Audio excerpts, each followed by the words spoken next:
Здравейте! Ето така, започвам днескашния ден. И днес намерих време за себе си. Мисля да си направя косата, грима и да се подготвя за работа.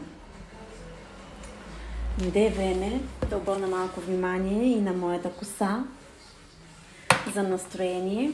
Днеска е по-свободно, така че мисля да се погрижа за себе си.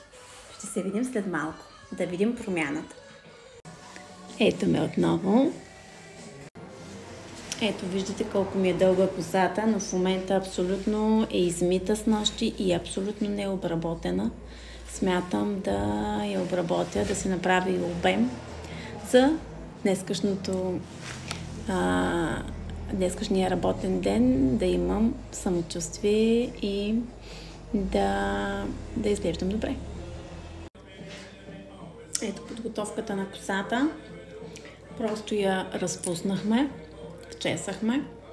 Сега ще сложим защити, така че да не ми изгори от пресата и ще започнем да действаме. Ето ги кристалите, които ще сложа от кремчето ми Аманте. Ето я, първата кадрица ми е готова. Абсолютно прекрасна и съвършена кадрица. Сега продължаваме по цялата коса да кадрим. Ето така, показвам. Отделяме един малък кичур и просто навиваме така и задържаме много бързо, лесно и ефикасно. Ето готово. Ето така. Ето го кичура, абсолютно накъдрен.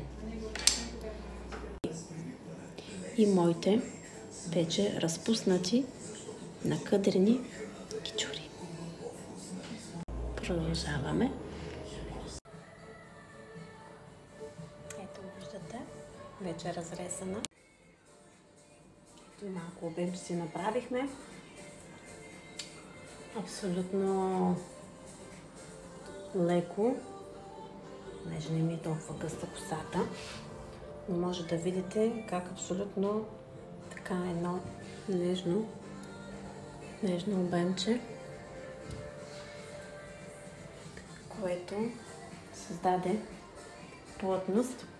Кадриците ги разрошихме, просто да влизат една в друга, като до голяма степен те ми правят обема